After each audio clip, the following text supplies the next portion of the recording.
Hello, my friends and newcomers to Realm News Flash. Welcome to the show, your place for all things Minecraft. And Realm News Flash is all about Minecraft news week to week, everything that's occurred since last Tuesday. I am your host, the Dark Lord, the one who puts the real in Realm and expands your mind one block at a time. Today, we have an exciting news report here at RNF. Minecraft has been very busy announcing their latest drop called Drop 3, or considered Drop 3, because, well, it's the third one this year. And I will discuss Drop 3 in today's RNF, which includes the new Copper Golem, copper armor, copper weapons, and copper tools. I will also give you a brief update on Hytale and then go into Realm News' upcoming Thursday episode by providing you with a sneak peek into it. Also, if you are a Patreon member, then you need to stay and listen past the ending interlude beat, my typical one where I just end the show. Well, just keep listening and you get to hear the Dark Lord's Hour where I give my opinion over what I just discussed. I've been doing this in the Realm News Flashes and in the regular Thursday Realm News. So go sign up for the Copper Plus tiers at Realm News' Patreon, and you too can hear my personal opinions and some just inside things. I talk about a little bit of everything, and today you're going to get a little bit of my personal life thrown in there. So anyways, with that said, let's start the show with the news.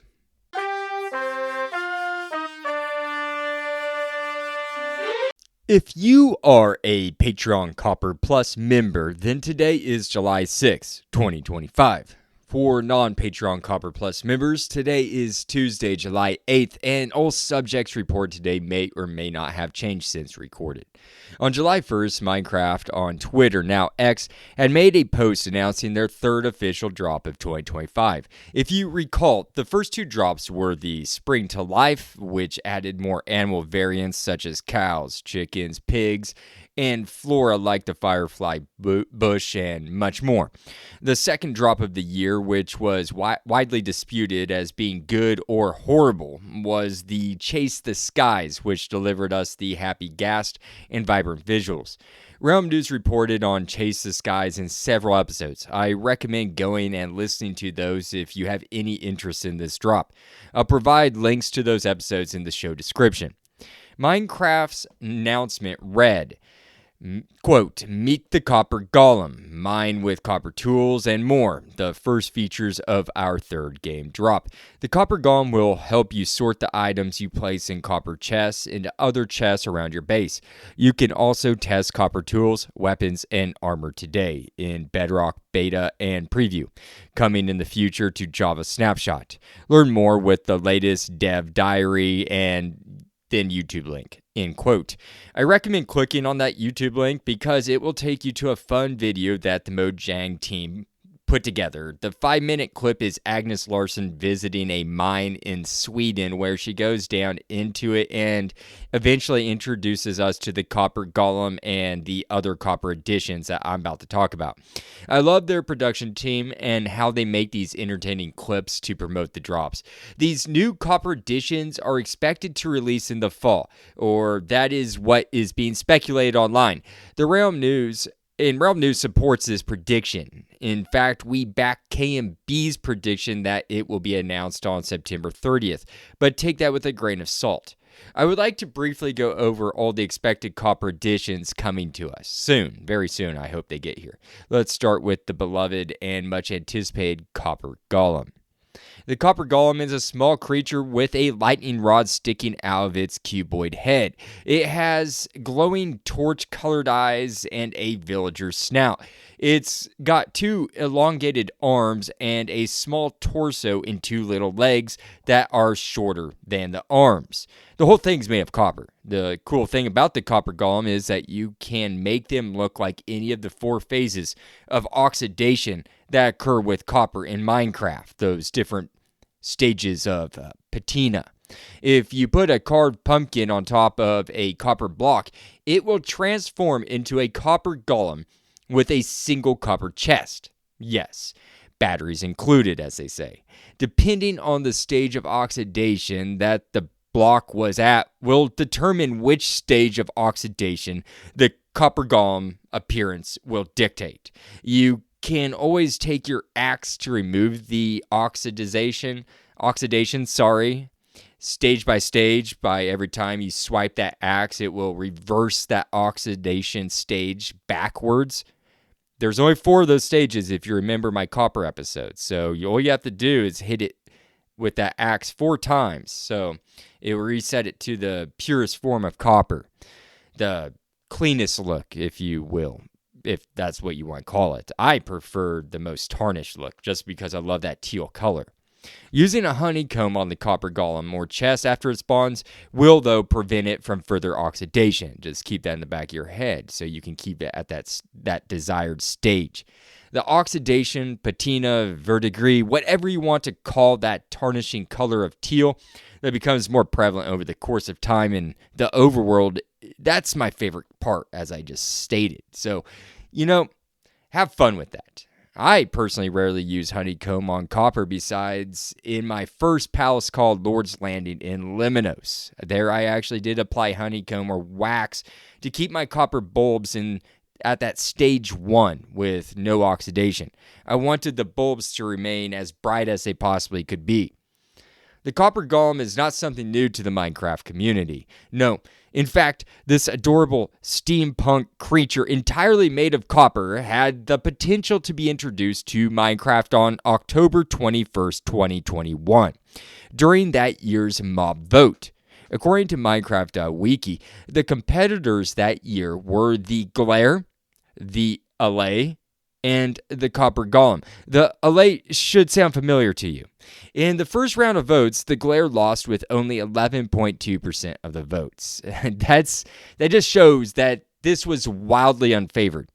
In the second round of voting, the Copper Golem lost this time with 45.7% of the votes. The obvious Allay won with a respectable 54.3%.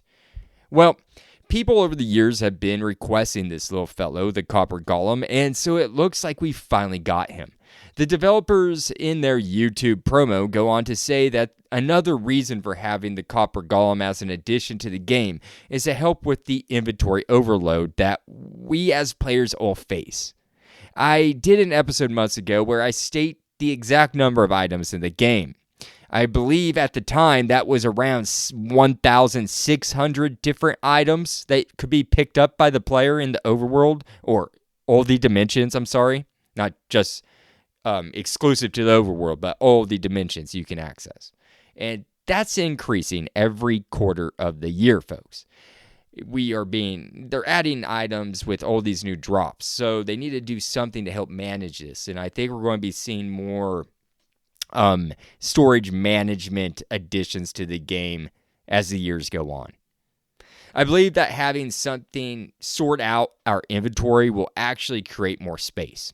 I know that can be done on your own, but the human mind tends to overlook and forget things. It's easy to overlook, let's say, that red flower and combine it with the other red flowers to free up an inventory slot. Or combine those two pieces of cobblestone with the 45 other, or the stack of 45 that you have in another chest. Heck, probably another on the other side of the room. Those are just a couple of examples of how I personally have caught myself mismanaging storage. I'm guilty of storage mismanagement, yes, but I'm getting much better at it, folks. The Copper Golem and the Copper Chest will surely help keep all my items organized and allow me more space. Now, let me tell you a summary of the Copper Golem's mechanics before we move on to copper tools and weapons. Minecraft.wiki, when you sum it up, boil it all down, Copper Golems store and retrieve items from copper chests, prioritizing the nearest chest. They can remember up to 10 visited chests and have a search radius of 16 blocks horizontally and 8 blocks vertically. When handling items, golems prioritize filling the frontmost available slot in a chest and ignore existing stacks except the frontmost. Let's now move on to copper weapons and armor as a quick overview. Now that we have pretty much wrapped up the Copper Golem, I'm not going to go into great amounts of detail over that today.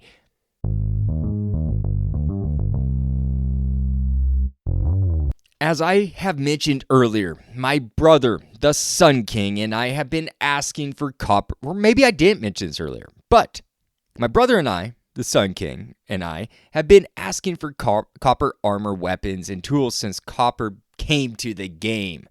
Actually, if you go way back to maybe even the first time the Sun King came on to Realm News, he was my first guest.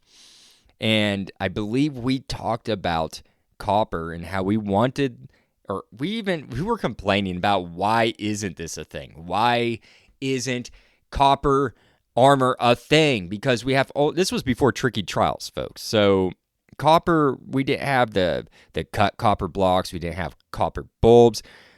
All you could do with copper at the time was make a spyglass, and you need amethyst for that, so that limits a lot of players. And then the lightning rod, of course, which a lot of people tend to forget about, and then their structure gets caught on fire from a lightning strike. Anyways, it's exciting to see it actually come into fruition after all these years of us complaining about wanting it. And it makes me so happy to see this natural metal get the attention it deserves. It was a wildly useless item until Tricky Trials came along, as I said, and brought all the copper variations with it for Mojang's 15th anniversary.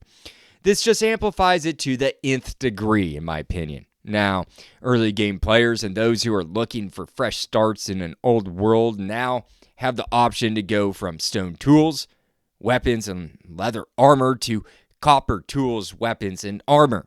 It feels like there's a lot to cover today because of all that I listed there, the copper tools, weapons, and armor, which I want to get on to explaining next. But there really isn't that much to talk about here. The tool and weapon recipes are all the same, but just made of the type of metal that you desire that tool or weapon to be made of. For example, you would take 1 copper ingot and 2 sticks to craft 1 shovel. If you wanted to upgrade and make an iron shovel, then you would take 1 iron ingot and 2 sticks. Et voila, you have 1 iron shovel. Same for the wood, stone, and netherite tools and weapons. Copper is in between stone and iron tools and weapons in durability. It's the middle man right there. It's like this because of abundance, folks. The more the material is abundant in the overworld, the less durability it has, supply and demand, if you will. Or that is what I have noticed as I have played over the years, and to me it makes some sense as a video game. You make the more durable items rarer because you want to force players to go seek that. Makes it a challenge, you see. You can enchant these items, repair them, and do all the other things to them as you can with the other various metal weapons and tools. I think that it will be great to have copper tools and weapons as an option. I think it was just obvious that this was needed to be put into the game one day. Honestly, it should have been implemented in this manner right off the bat. As soon as they put copper, natural copper, being found in the overworld as a thing, they should have just made it that we could craft, armor, tools, weapons. But, I'm not going to knock you, Mojang. Thank you for getting around to that. You're doing a lot of outstanding things that should have been done a long time ago, but this year, like the saddle being craftable and now copper being amplified with all these new uses. I love it. Now, let's review the armor, folks. Armor, like the tools and weapons, is crafted as any other metal piece of armor. A copper helmet will take 5 copper ingots to craft. An iron helmet takes 5 iron ingots to craft. Same number of ingots. A copper chest plate takes 8 copper ingots, and an iron chest plate requires 8 iron ingots. Same amount of ingots again, folks. You, I'm sure, know this, but if you don't, I'm sure you have caught the drift by now. I should mention that you can break down a copper ingot and turn it into nine copper nuggets, which can be used for nothing. However, 9 copper nuggets can be inversely turned into 1 copper ingot. So keep that in mind for just in case. I don't know what yet. I've seen on Twitter, now X, while passively scrolling, that some people are calling for copper nugget uses, like being able to use copper nuggets instead of iron nuggets to make copper lamps. Those can then oxidize like all the other copper items, and the light could dim. I think it's a fabulous idea. I fully support the idea of copper nuggets being used to craft specific items, and I will dare say that that will be Mojang's next move. I predict that they expand in that direction with the copper nuggets before they release in the fall. That's my feeling and prediction, folks. I'm feeling lucky. I don't know why, but I'm feeling lucky. I also saw someone post the idea of using copper to make copper rail tracks, which is ingenious. I suggested that they could diminish over time, and whoever it was I was talking to suggested that oxidation would slow you down. Oh my gosh, I love that idea. You would have to use honeycomb to preserve their state, and that would make them more costly. So I think that would be fun to have to think about the pros and cons of using copper or iron. You know, which way you would choose for railroad building. I'm looking forward to what else they add before the fall drop. And I simply can't wait to play around with the Copper Golem, use the new tools, weapons, and wear the new copper armor. I also think that the new copper items will add a true rustic feel to builds by incorporating armor stands laden with copper armor of all different degrees of oxidation. Now, I would like to end my time with the Copper Golem armor tools and weapons there today and move on to an update in a story that Realm News Flash has its eyes on since the beginning. I'm talking about Hytale, folks.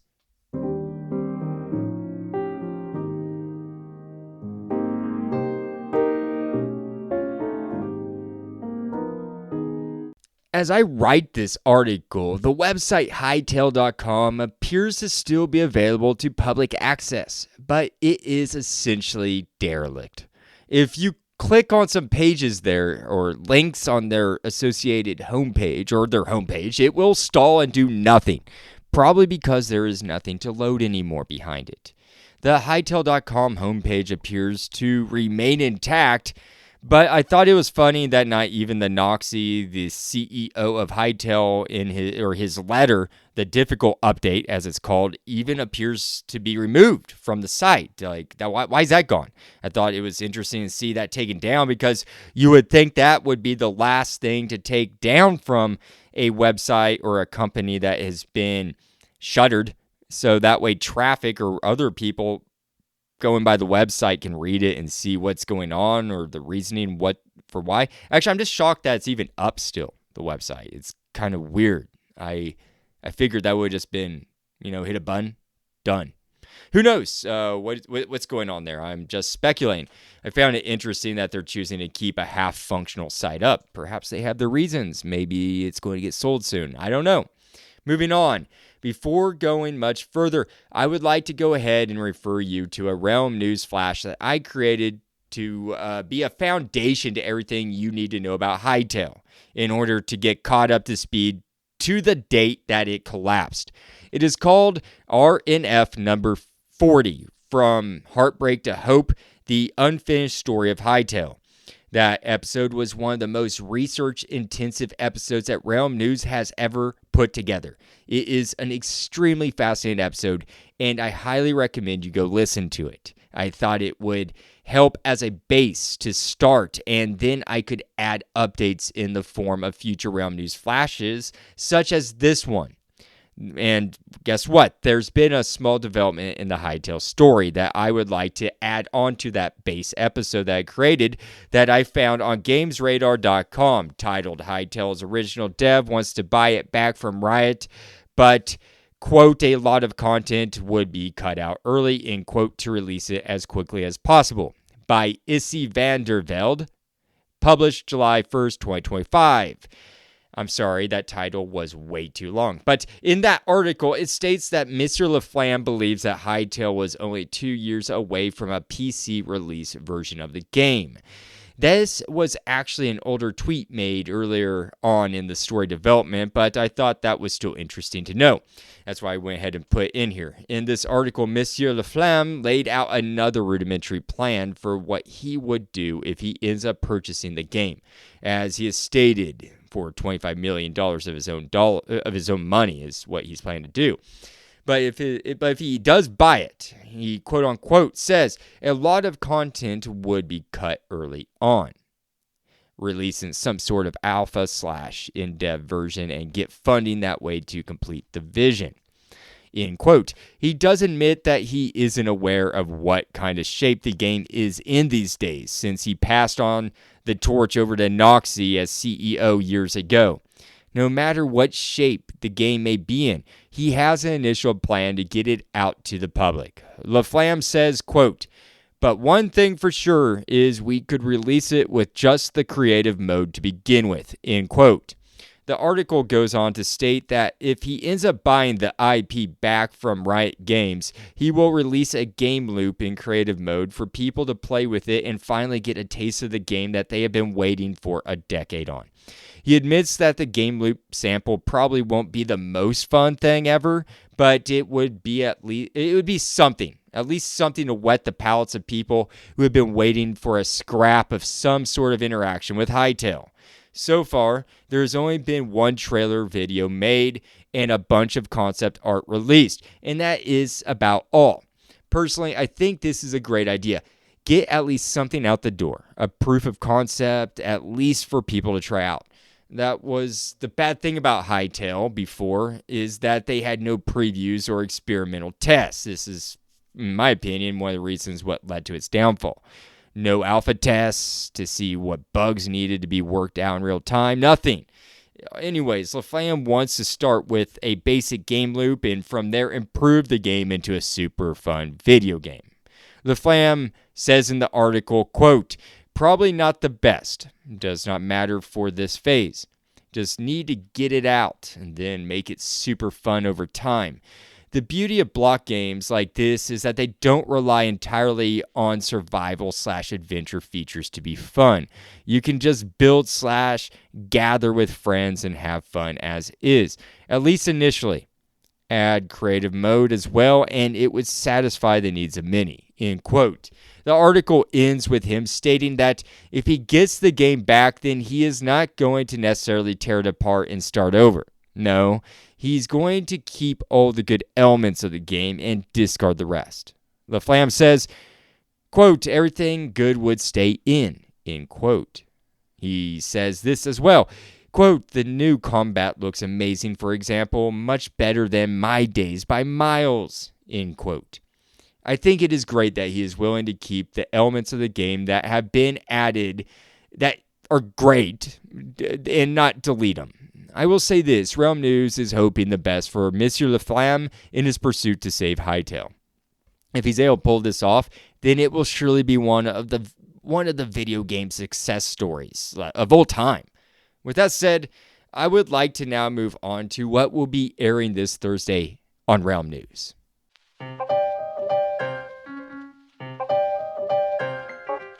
My friends, we must have entered the season of expert guests coming on to Realm News, because I'm here to announce to you all that I have yet again another 2-part series with another familiar face. I'm talking about King Nex. He also goes by Nex, and you all remember him from earlier this year. Well, I asked him to come back onto the show, and I'm very happy to announce that he agreed. This Thursday, releasing to the public at midnight, is Part 1. King Nex returns to discuss Minecraft's Chase the Skies. Allow me to read you the show description. In episode 80 of Realm News, the Dark Lord reunites with the ever-insightful King Nex to dive into the exciting Chase the Skies Minecraft Summer Drop. This action-packed episode covers key highlights, including the hotly debated vibrant visuals with dynamic lighting and atmospheric effects. The controversial player locator bar and its impact on multiplayer privacy, quality of life improvements like multi-mob leads and craftable saddles, and the serene new music tracks by Amos Roddy, featuring the exclusive Tears music disc. They also discuss the aesthetic cloud updates and the lore-rich Happy Ghast, balancing whimsy with functionality, I should say. Don't miss this engaging episode and stay tuned for part 2 where they'll cover past mob vote losers. Happy crafting. Next, I break down the entire Chase the Skies update, and you will not want to miss this, folks. Let me play a sneak peek into this Thursday's episode, please.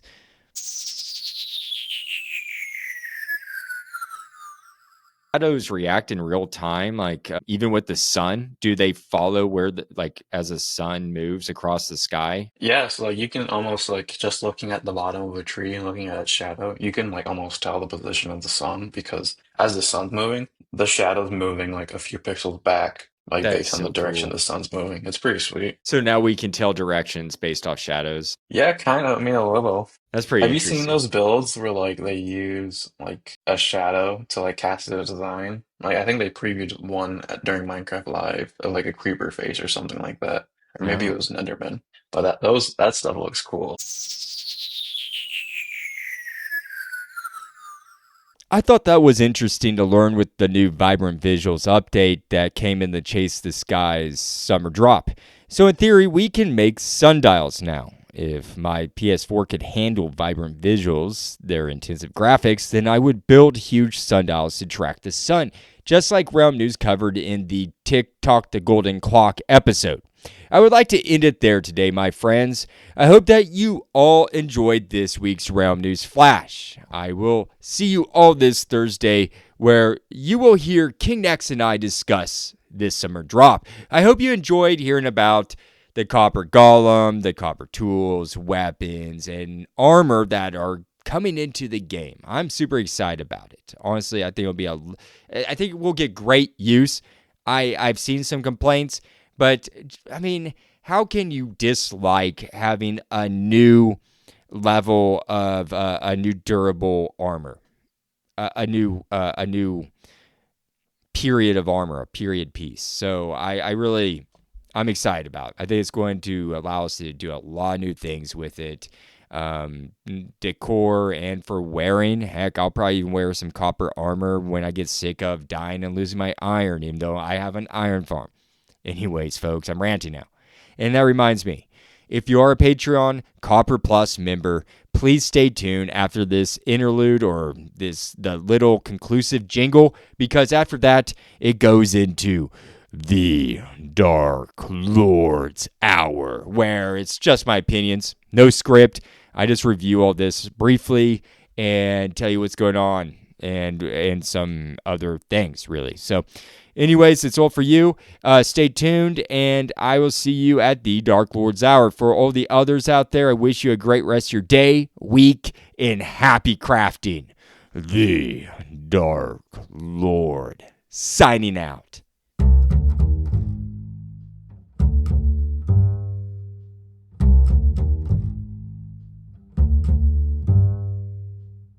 Hey, Realm News fans, it's your host, the Dark Lord, the one who puts the real in Realm and expands your mind one block at a time.